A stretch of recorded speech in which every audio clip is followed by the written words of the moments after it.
Hello, bonjour, bienvenue sur Madé Vibes, le podcast qui vous apportera des informations très utiles, le tout avec une grosse dose de positivité. Je suis Madé Vitropé et je suis absolument ravie, mais vraiment profondément ravie de vous retrouver dans ce premier épisode du podcast.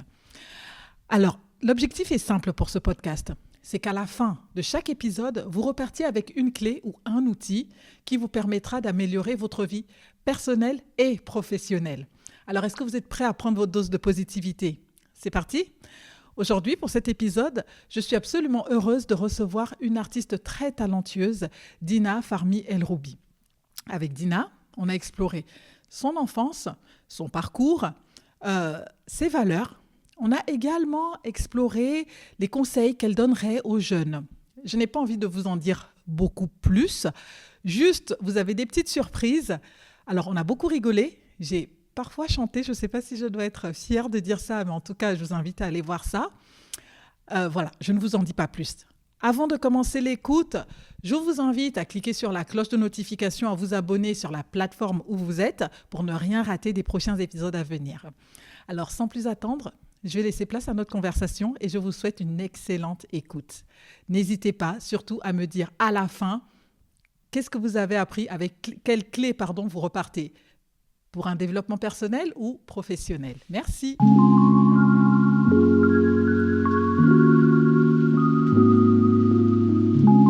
Dans le monde de l'art en Égypte, il y a une figure qui revient souvent.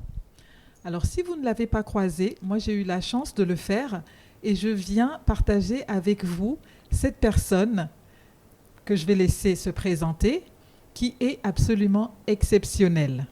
Bonjour Dina. Bonjour Madvi. Alors Dina, je te remercie d'avoir accepté de venir participer à ce premier podcast. Tu es celle qui m'a encouragée à le faire. Tu es la deuxième personne à qui j'en ai parlé après mon mari. Donc tu m'as dit on y va. Donc je suis absolument ravie que tu sois ma première invitée parce que tu es quelqu'un que j'admire beaucoup. Dina, est-ce que tu peux te présenter à notre public, s'il te plaît ? Bon, d'abord, c'est moi qui te remercie et je te souhaite vraiment une très bonne chance avec tes podcasts. Je suis Dina Farmi El Roubi, artiste et cofondatrice de la Galerie Clegg. Très bien. On va bien sûr en dire plus sur toi. Parce qu'au-delà de ce que tu dis, tu as fait beaucoup de choses et tu as aussi d'autres ambitions. Je voudrais vraiment que Dina, aujourd'hui, tu t'ouvres à notre public parce que je suis sûre que tu as beaucoup à donner, beaucoup à apporter. Donc, j'espère qu'on va vraiment pouvoir en savoir plus sur toi aujourd'hui. Absolument, je suis là, je suis prête. Alors, Dina, avant d'aller savoir ce que tu fais, qui tu es, est-ce que tu peux nous dire comment était la Dina petite ? La Dina petite était dynamique, active, curieuse. Je bougeais beaucoup, j'avais toujours envie de découvrir le monde et j'étais intriguée par des choses peut-être que d'autres enfants ne faisaient pas attention. J'étais très sociable, j'aimais être avec les gens, apprendre, même avec les gens les plus âgés, savoir leurs histoires, avoir leur expérience, etc. Donc voilà, j'avais une enfance, je dirais, très heureuse et très colorée. Ok. Et est-ce que, Dina, tu voulais déjà être artiste quand tu étais petite ? Ah oui, absolument, parce que ma mère, dès toute petite, elle me disait « Toi, tu seras artiste. Okay. Toi, tu seras artiste. Okay. » Donc, elle m'a mis ça dans la tête et je ne voyais pas vraiment comment j'allais être artiste. J'ai essayé en plusieurs domaines artistiques, avec le piano, avec la guitare, la photographie, etc. Et finalement, c'est par pur hasard que j'ai commencé ma carrière artistique dont j'ai vraiment pris l'envie complètement il y a peut-être 10 ans, pas D'accord. plus. Alors, est-ce qu'il y avait d'autres artistes dans ta famille ? Déjà, mes deux grands-mères, maternelle et paternelle. Ma grand-mère paternelle, elle dessinait. Ma grand-mère maternelle, elle jouait le piano. Elle était même professeure de piano. Okay. Ma tante, elle dessinait, mais c'était son hobby, c'était son loisir. Mais quand même, elle dessinait très bien, elle faisait des belles peintures. Donc oui, j'en avais. Mes oncles aussi jouaient le piano. Donc oui, j'avais des membres de famille artistes. Ok, très bien. On va essayer maintenant d'aller sur ton parcours. Est-ce que tu peux nous partager, Dina, quel a été ton parcours? Tout d'abord, j'ai commencé par faire une carrière tout à fait différente. Mais en même temps, je dois dire que ça aboutit à là où je suis maintenant. J'ai étudié à la faculté de tourisme et hôtellerie. Okay. Donc au début, c'était l'égyptologie. J'ai travaillé comme guide touristique ici en Égypte. Puis je suis partie en Espagne, à Séville, où j'ai travaillé dans un hôtel de luxe qui s'appelle Alfonso XIII. D'accord. C'est là que je faisais comme la relation publique, guest relations. Et donc voilà le premier changement de carrière. Quand je suis retournée, je me suis mariée, j'ai eu mes 4 enfants. Et j'ai senti cette envie et ce besoin de faire plus de travail sur moi-même à niveau énergétique, à niveau sanation, yoga, méditation, etc. Et petit à petit, j'ai fait le feng shui, l'homéopathie. C'était toujours pour faire bénéficier la famille. Donc l'homéopathie, c'était pour mes enfants. Et après, j'ai fait la life coach. D'accord. Et finalement, je suis devenue par pur hasard artiste. Et aussi, je peux dire que la chance m'a accompagnée. Parce que d'une exposition à une autre, j'ai fait sans aucune résistance, sans aucun effort, je dirais, même des expositions à l'étranger, tout à fait au début de ma carrière. J'aime beaucoup ce que tu viens de partager dans ton expérience et j'ai envie de partager quelque chose en quoi je crois, c'est le fait que quand tu as ta route, ta lumière, en fait, les choses se font de façon naturelle, sans trop de résistance. Et je pense que c'est ce qui s'est tout simplement passé avec toi. Mais au-delà de ça, j'aimerais quand même que tu nous partages aussi au moment de ces changements de carrière, parce que tu as quand même fait plusieurs choses. Est-ce qu'il y a des moments où tu as eu peur? Et si c'est le cas, comment tu as fait? Qu'est-ce qui t'a poussé à sauter le pas, à franchir le pas? Avoir peur, non, je ne crois pas que j'ai jamais eu peur. Je suis assez courageuse et en même temps, tout à fait au début de ma carrière, je fais ce changement qui est devenu aussi mon deuxième travail. C'est le changement d'un pays et d'un travail en même temps. Ouais. Donc, je crois qu'il faut être toujours flexible et accepter le changement sans résistance. Je peux pas, et en plus, je pense pas qu'on peut vivre avec ce sentiment de peur. Que sera, sera. Que sera, sera. Forever will be. Absolument. Ouais. Donc voilà, être flexible, c'est le contraire d'avoir peur. D'accord. Ok. Alors. Dis-nous un petit peu plus sur ta vie personnelle. Tu nous as dit que tu avais des enfants, je crois. Oui, 4 enfants. 4 enfants. Félicitations, parce que je pense que c'est un petit peu de travail, même si c'est beaucoup de bonheur. Comment tu fais pour trouver ton équilibre dans cette vie de famille? Je dirais que vraiment, c'est pas facile, c'est pas évident. Mais en même temps, je suis très consciente qu'il faut avoir sa vie privée.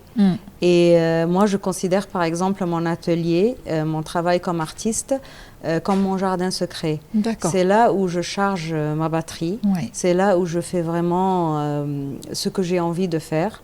Une fois avoir terminé ce que j'ai fait, c'est comme si j'avais rechargé et je suis capable maintenant de donner aux autres. Ouais. Donc, c'est ma source d'énergie, disons, l'art. Un peu comme quand on prend l'avion et qu'on nous donne des conseils de sécurité en disant, en cas d'incident, prenez d'abord l'oxygène pour vous avant de le donner à d'autres. Donc, si tu avais un conseil à donner aux mamans aujourd'hui, c'est d'abord prendre soin d'elles. Oui, absolument. C'est nécessaire. C'est clair et net qu'on ne peut pas donner si on n'a pas dans nous ce qu'on peut donner. C'est comme si on avait une tasse de thé vide. Comment on pourrait remplir celle des autres. Mais moi, je prends ce conseil parce que je ne l'applique pas forcément. Et c'est vrai que quand on est parent, on a l'impression que même dans la vie de famille, il faut qu'on s'occupe des autres, Et puis après, on arrive à un niveau de fatigue où, alors qu'en tant que femme, on a également nos envies, nos besoins, et qu'il faut tout simplement... merci pour ce conseil, je vais essayer de l'appliquer. Oui, il faut le faire et sans penser qu'on est égoïste ou sans penser qu'on est méchante. Au contraire, on fait ça pour le meilleur de la famille et pour le bien et pour que tout le monde soit heureux. On ne peut pas se priver de faire les choses que nous, on aime afin de donner aux autres. On donne, on fait ce qu'on peut. Il y a aussi le mari, il faut vraiment partager le 100%. Chacun a son pourcentage et moi aussi je l'ai pour moi-même. Donc c'est très important. Bravo. Bravo, je vais essayer d'appliquer ça. C'est pas évident, mais il faut se mentaliser et le faire consciemment. J'ai entendu aussi dans ce que tu nous as dit tout à l'heure que tu avais fait un peu de life coach. Est-ce que tu es coach aujourd'hui ou est-ce que tu l'as fait pour toi-même? Qu'est-ce que ça t'a apporté? À l'époque, je l'avais fait parce que je pensais que ça complémentait l'homéopathie. On avait des patients qui arrivaient, qui avaient besoin d'un conseil à la fin, ou bien de leur mettre sur la bonne voie. Et vraiment, ça marchait très bien. Maintenant, si on me le demande, peut-être je le fais si c'est quelqu'un de très proche. Même l'homéopathie, je le fais pour la famille, pour des gens que je connais déjà, etc. Mais je suis à 100% concentrée sur l'art en ce moment. D'accord. Et tout donne... Je pense que tout se complimente. À la fin, c'est un cercle. C'est pas loin l'un de l'autre. Tout ce que tu as fait. L'énergie, tout ça. Même mes études comme l'égyptologie, ça m'a servi. Parce que quand je fais le solo, c'est l'art conceptuel. Je pense à quelque chose en relation avec l'histoire. Donc, mon premier solo, c'était le mythe des 99, c'était des 99 chevaux. Et c'était les chevaux grecs. Donc, et je faisais ça comme le pouvoir historique du cheval à l'époque grecque, à la civilisation grecque. L'autre exposition, c'était le cercle, et c'était aussi le symbole du cercle dans toutes les civilisations anciennes. D'accord. Oui, donc à la fin, il y a tout ce que tu as fait finalement. Absolument, absolument. C'est pour ça que je pense qu'il faut en profiter de ces connaissances et de ces études auparavant pour pouvoir enrichir le monde de l'art. Pourquoi pas? Je crois que c'est avec toi que j'ai eu une discussion, Dina, où tu me disais que dans la vie, il y a des saisons. Et puis, des fois, il y a des choses qui arrivent. Et puis, on arrive à la fin de ces choses et on passe à d'autres choses. J'ai l'impression que ce que tu es en train de me dire, c'est que tu as vécu des saisons qui servent à d'autres saisons. Absolument. Et ce que j'aime bien aussi comme comparatif, c'est des fois, on dit que la vie, c'est comme un train. On monte dans ce train et des fois, on va croiser des personnes qui montent et qui descendent. Et en fait, chacun nous nourrit dans ce voyage-là qu'on est en train de faire. Oui, en anglais on dit « You meet people for a reason, for a season or for a lifetime ». On rencontre des gens pour une saison, pour une raison ou pour toute la vie. Et je pense qu'il y a toujours, dans n'importe quelle chose, le début et la fin. Et ce sont des cycles qui s'ouvrent et qui se ferment à un moment donné. Donc il faut être conscient et accepter. Accepter le changement quand ça s'ouvre et accepter le changement quand ça se ferme. Quand c'est terminé, on dit bon, ça y est, on passe à autre chose. Il faut accepter que ça se termine, même si parfois ça peut se terminer dans la douleur. Mais quand ça doit se terminer, ça doit se terminer. C'est ça, accepter, c'est accepter, même si c'est douloureux. Et on dit toujours que Dieu me donne la capacité de changer ce que je peux changer et d'accepter ce que je ne peux pas changer. Super. Donc, oui. On a parlé de ce que tu as fait. Est-ce que tu veux nous dire quelques mots sur tes projets ou des choses qui vont arriver bientôt? Mes projets, donc oui, je suis très contente parce que le mois prochain, j'ai un projet à Rome. C'est une exposition très importante des pays de BRICS. Ok. Et donc, je représente l'Égypte. Et pour moi, c'est vraiment énorme. Félicitations. Merci. C'est vraiment oui, je dis honneur. Félicitations parce que c'est beaucoup de travail derrière qui aboutit à ça. Donc, on ne t'a pas choisi comme ça au hasard en disant « Tiens, Dina, tu vas venir ». C'est parce qu'on a regardé, les personnes qui t'ont appelé ont regardé ce que tu faisais. Et puis, même si toi, tu n'as pas cette sensation d'avoir fait énormément et de mériter ta place, on va chasser le syndrome de l'imposteur et tu vas y aller parce que c'est toi, Dina, qui a été choisie pour une raison. Et la raison, c'est le travail que tu as fait. Je suis flattée, merci beaucoup. Et je suis vraiment fière et modeste en même temps. Je pense que c'est un pas énorme dans ma carrière artistique. Oui. Et je suis très contente et grateful. Oui.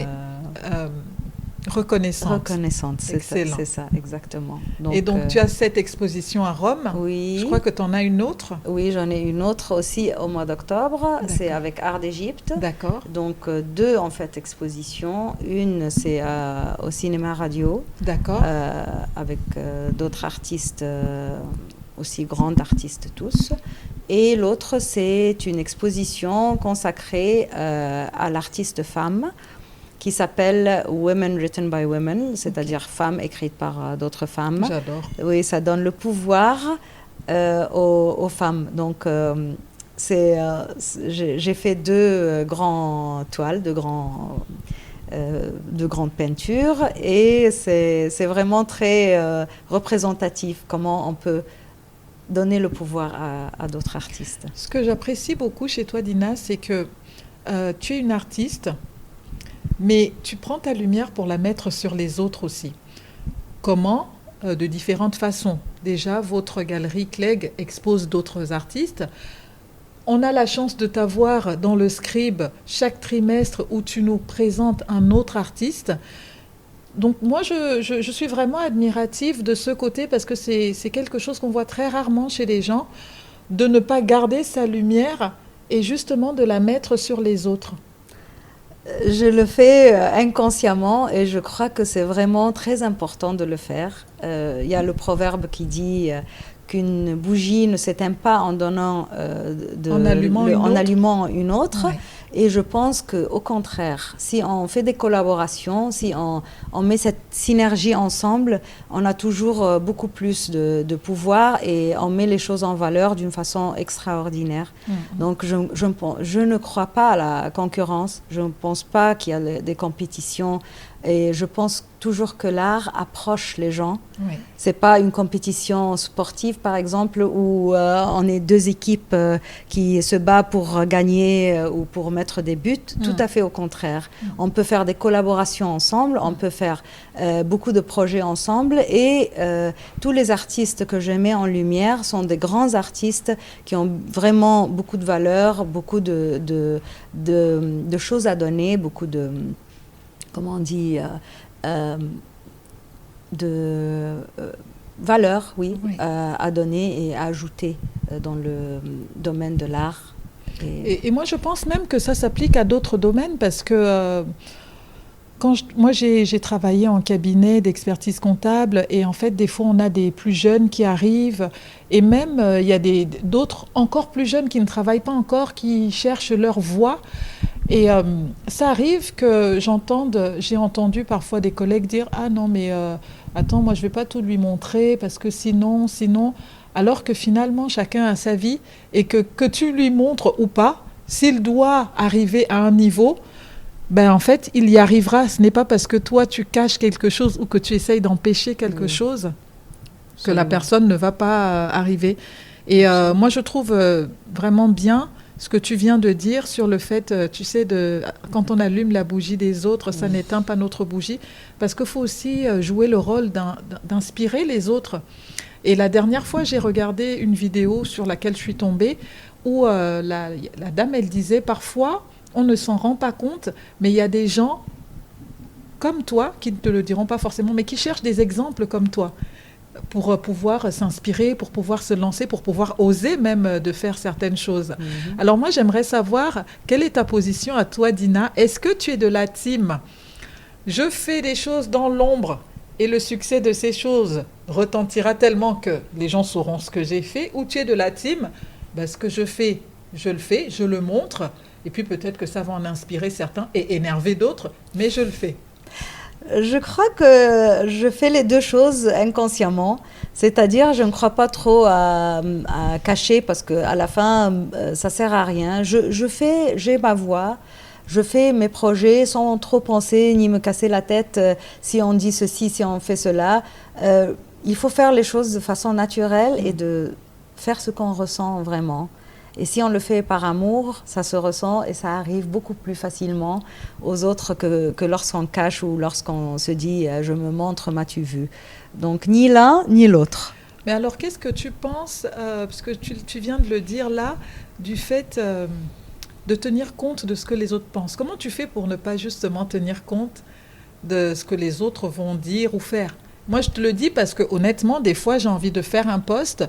Et je me dis, et des fois, ça m'arrive de penser à des personnes que j'ai même pas vues depuis des années, me dire, oh, quand ils vont voir ça, qu'est-ce qu'ils vont penser? Alors des fois, je dépasse ça. Ça dépend de dans quel état d'esprit je suis et comment j'ai dormi la nuit. Exactement. Mais comment toi, tu fais pour dépasser cette peur du regard des autres qui existe vraiment? Je ne pense pas trop à ça. Franchement, je dis que ce que j'ai fait, si ça vaut le coup, ça peut inspirer quelqu'un, oui. Allez-y, on le poste, on le met. Je ne pense pas, si on commence à penser qu'est-ce que vont penser les autres, on ne fera rien. Surtout qu'on pense aux milliers de personnes qu'on connaît. Exactement. On ne peut pas satisfaire tout le monde, oui. C'est clair. Oui. On ne peut pas faire même de l'art pour que ça plaît à tout le monde.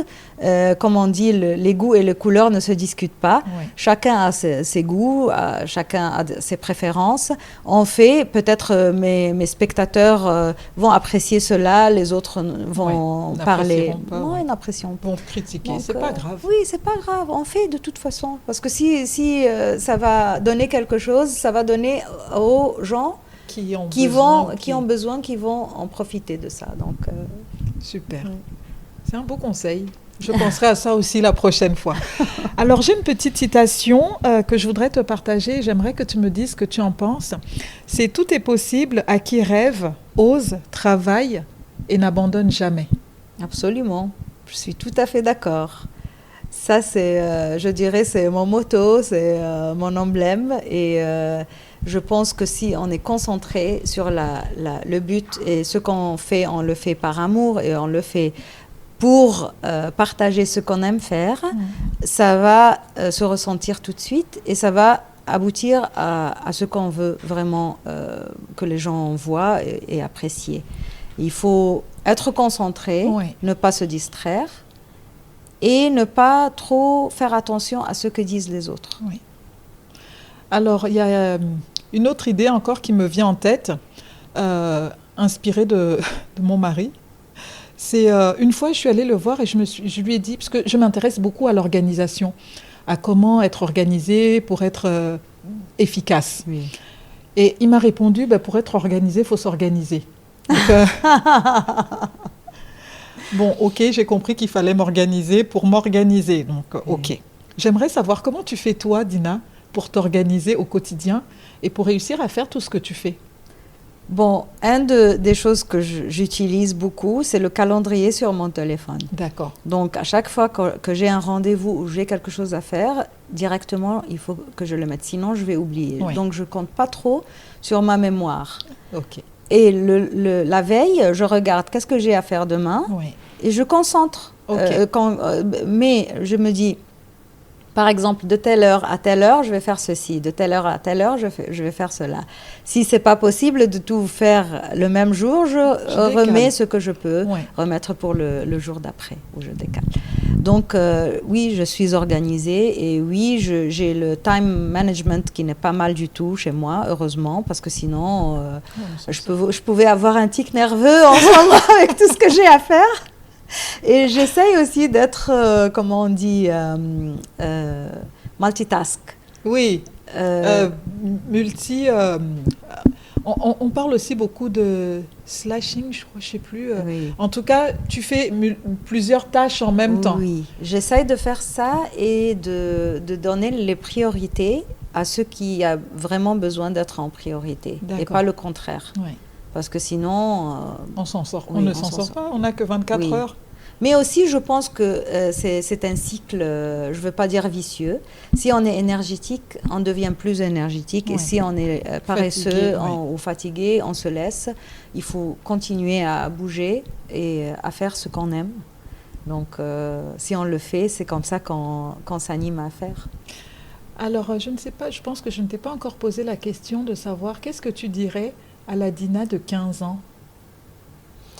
La Dina de 15 ans, je lui dirais de suivre ses rêves, de faire exactement ce qu'elle a fait, d'apprendre les langues qu'elle a apprises, de connaître les gens qu'elle a connus, de faire les carrières différentes que j'ai fait.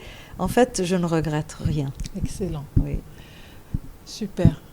Les langues que tu voulais, on en parlait tout à l'heure. Ah oui. D'ailleurs, comment tu as appris toutes ces langues?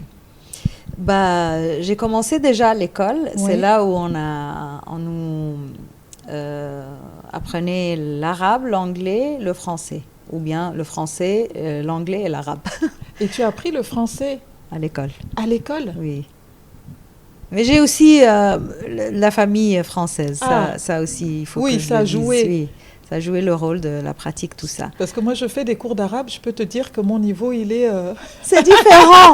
Moi, toutes les langues que je parle, la racine, c'est le latin. Ouais. Par contre, l'arabe, c'est différent. Je te comprends, hein. C'est pas évident. C'est complètement différent. Oui, il n'y a rien en commun. Oui, il ne faut pas se décourager. Non. Mais déjà, et je n'ai pas honte parce que j'ose discuter et pratiquer avec les personnes que je croise. Oui, il faut le faire parce que si on se décourage ou qu'on a honte de faire des fautes, on ne va jamais parler des langues. Oui. C'est comme dans la vie. Hein. Exactement. Il faut essayer et puis sans honte et tant pis pour ce que les gens diront, les 1000 personnes qu'on connaît, si ça peut servir à d'autres ou à nous-mêmes. Exactement. On avance comme ça. Oui. Alors, comme c'est notre premier épisode, bien sûr que je ne me suis pas présentée. Ah, dis donc, Madvi, vas-y, présente-toi. Donc, je suis Madvi Tropé et donc ça, c'est notre premier épisode de podcast où justement, je vais recevoir des femmes inspirantes. Alors, le nom pour l'épisode d'aujourd'hui, et ce sera peut-être le nom des prochains épisodes, ce sera le café du jeudi de Madvi. Donc j'espère que vous allez trouver des choses inspirantes, des choses à apprendre peut-être, mais en tout cas si avec Dina aujourd'hui et avec mes prochains invités, on peut vous apporter 1% de choses dans votre vie, en fait ce podcast il sera réussi. Avant de terminer, Dina, est-ce que tu as quelque chose que tu voudrais rajouter ? Peut-être c'est de juste inspirer, je dirais pas seulement les femmes, mais toute personne qui ont un rêve et qui ont vraiment envie de le suivre. Il n'est jamais trop tard. On peut commencer à n'importe quel âge. Excellent. Et on doit se concentrer dessus et de faire quelque chose qu'on aime faire. Ça, c'est très important. C'est la chose la plus importante. Si on le fait, on a, je dirais, 99% de possibilités de réussite. Excellent. Merci beaucoup, Dina, d'avoir accepté ce podcast. Merci d'avoir inspiré aussi ce podcast. Merci d'avoir donné la motivation pour qu'on fasse ce premier épisode. Je te souhaite une belle carrière, Dina. Merci. Merci beaucoup. Et je suis vraiment très heureuse de t'avoir rencontré et j'espère qu'on va continuer tous les partenariats qu'on fait ensemble. Moi aussi, je te remercie, Madhvi. Vraiment, ça a été très inspirant et très à l'aise. Et je te souhaite bonne chance et je suis sûre que tes podcasts vont vraiment réussir partout et dans tous les domaines. Merci Dina. Merci à toi.